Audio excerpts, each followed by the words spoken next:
Deuxième trêve international de la saison, 100 € remboursés sur votre premier pari grâce au lien en description. Exemple, une mise de 100 € sur les victoires des Bleus et l'Italie égale 223 € dans la poche. Et si perdant, vous récupérez vos 100 € pour pouvoir rejouer ensuite. Condition pour jouer en bas de l'écran.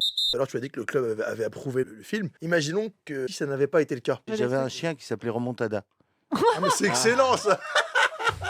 Ils n'ont pas approuvé le Remontada. Comment il s'appelle le chien aujourd'hui? Bah il s'appelle plus parce que je l'ai coupé. Équipe, j'espère que vous allez bien aujourd'hui. Nouveau 5, au programme du jour, une séquence équipe de France avant d'affronter Israël en Ligue des Nations, la bombe Jürgen Klopp déjà de retour aux affaires, les déclarations fortes de Longoria dans les colonnes de l'équipe, plus une rumeur pour le moins étonnante sur Pogba, une transition vers le PSG, tout proche de lancer le projet d'un nouveau stade, avant de conclure par les éléments autour de la retraite d'Iniesta. Bref, plus de détails dans la suite de cette vidéo. Les amis, avant d'entrer dans le vif du sujet, je vous demande juste un service, le même que d'habitude, à savoir m'éclater le compteur de j'aime. Je me répète, mes référencements obligent, merci à tous ceux qui le feront. J'invite toujours ceux qui l'ont pas encore fait à télécharger gratuitement l'application SofaScore pour ne rien manquer de la trêve internationale. Score en direct, classement, statistiques et j'en passe. Le lien est dispo en description.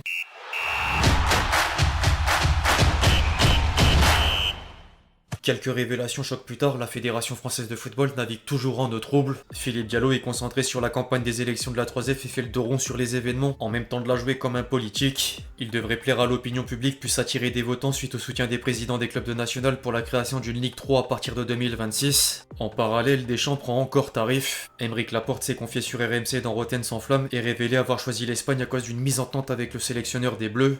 On a eu des échanges qui n'ont pas forcément été les plus doux. Les événements extrasportifs vont bien 2 minutes, mais le terrain doit primer à l'heure de 2 échéances en Ligue des Nations. Les réseaux sociaux de l'équipe de France ont annoncé que Dembélé récupère le numéro 7 de Griezmann et Tchouaméni portera le brassard de capitaine ce soir contre Israël. Deschamps a préféré l'ancien monégasque à Maignan, Koundé ou encore Konaté. Les deux derniers perdent peut-être en crédibilité par rapport à leur arrivée au château de Clairefontaine. Plus sérieusement, le défenseur du Barça avait habitué tout le monde à des tenues vestimentaires improbables, mais le défenseur de Liverpool a décidé de lui faire concurrence de façon assez surprenante. Par contre, inutile de le prendre au sérieux. Première question sur la Fashion Week, il s'est mis à rire. Jules a montré de très belles pièces, moi je lui ai toujours dit je suis là pour te concurrencer, ça va être la guerre entre toi et moi. Dans tous les cas c'est juste des tenues, on sait pourquoi on vient, on est focalisé sur le football, mais on aime la mode et on le fait pour nous, pas pour les gens.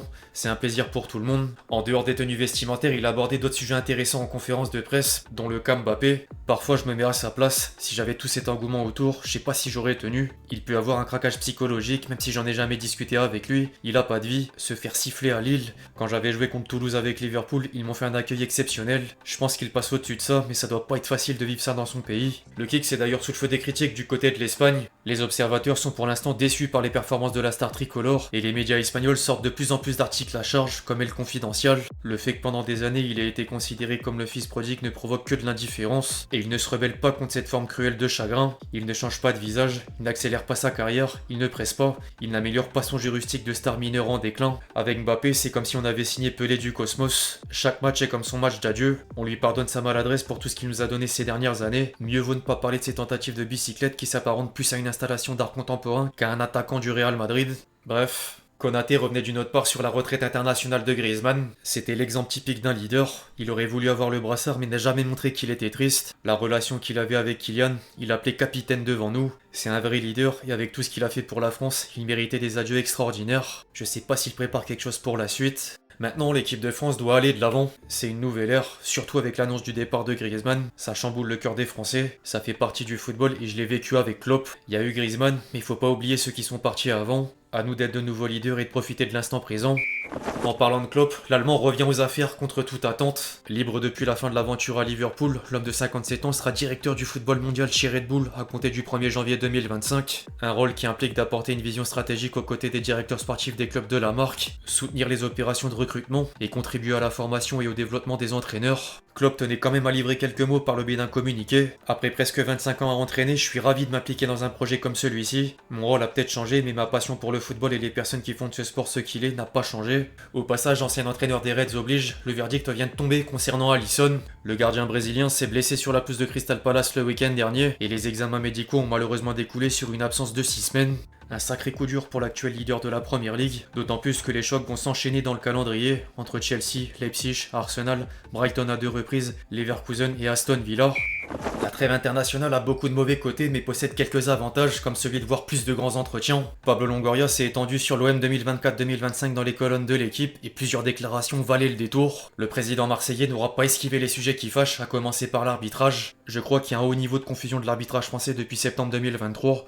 Plus ou moins quand il y a eu des bouleversements à sa tête. Il y a eu un changement de dynamique, les erreurs ont toujours existé, mais les choses étaient beaucoup plus claires. Maintenant je vois beaucoup de décisions illogiques, de choses dites publiquement mais pas faites en privé. Après l'arbitrage, la gestion des lofters. Le club a pris une décision au début de l'été et tout le monde a été sur la même ligne, notamment le propriétaire. Mais c'est bien qu'à un moment donné le joueur entende la voix du président pour lui dire « Je vais être honnête avec vous, je vais vous dire comment les choses vont se passer. Il faut bien choisir ses interventions, sinon la parole se dilue. Si on a fini 8ème, c'est pour plusieurs raisons. Ce serait du populisme de pointer du doigt que les joueurs, mais il fallait changer complètement la dynamique de ce groupe, de ce vestiaire. Je voulais des joueurs avec une ambition en commun, sur la durée, avec l'envie de construire. Dans le football moderne, c'est important de faire respecter le club. On se pose souvent la question qui a le plus de pouvoir, les joueurs ou le club. Pour moi, ça doit être le club, dans le respect des droits de chacun, bien sûr. Ça ne pose aucun problème. Au contraire, ça pose un cadre très clair avec des règles très claires. En parallèle, il dressait les louanges de deux collègues, dont De Zerbi. Roberto connaissait l'ambiance et l'ADN de l'OM au moment de nos premières discussions. Dans son passé, il a déjà connu ces ambiances passionnelles. Le deuxième point, c'est un jeune entraîneur qui a déjà mené des projets à moyen terme, comme à Sassuolo. Il a la capacité de construire une équipe, une identité. Ce type d'entraîneur moderne, dans l'innovation, te permet de voir plus loin. Il a tellement de potentiel, un tel niveau, qu'il fallait trouver un projet ad hoc avec un alignement total entre tout le monde. Du propriétaire au dirigeant. Ce qu'il nous a demandé justement, c'est cet alignement. Il n'a pas exigé que tout soit fait pour lui. Il voulait même expliquer son projet, sa vision à Franck. Après De Zerbi, même topo concernant Benassia. Je le connaissais déjà bien, il y avait un respect énorme entre nous deux. C'est sûr que le mercato te rapproche encore plus. Mehdi est moderne, déterminé, a des idées, il a une grosse personnalité et sait où il veut aller. Dans toutes les conversations qu'on a depuis qu'on se connaît, on sait qu'on veut arriver au même point. Sans parler, on sait qu'on va dans la même direction. Enfin, Longoria envoyait du rêve aux supporters marseillais sur les objectifs du club olympien. Les résultats sportifs sont le plus important. À l'OM, tu dois être en Ligue des Champions toutes les saisons. Tu dois te le mettre dans la tête. En 3 ans, on veut s'établir dans les 24 meilleurs clubs européens avec le nouveau format. Ça donnera une économie autour de tout ça. Les ressources pour se maintenir à ce niveau. En parlant d'envoyer du rêve, une rumeur assez folle commence à prendre de l'ampleur. Un journaliste ivoirien de renom rapporte que l'OM est en discussion avancée avec Pogba pour une signature en janvier. Une source française assez fiable en période de mercato a ensuite démenti le scoop, mais l'exemple Rabiot donnera sans doute de l'espoir. Affaire à suivre. Du côté de Paris, désormais le dernier mercato refait surface. Abola révèle que le PSG était prêt à tenter le coup de Giovanni Kanda, mais le Sporting a prolongé la pépite de 17 ans au même moment, en plus de faire passer le montant de la clause libératoire de 45 à 100 millions d'euros.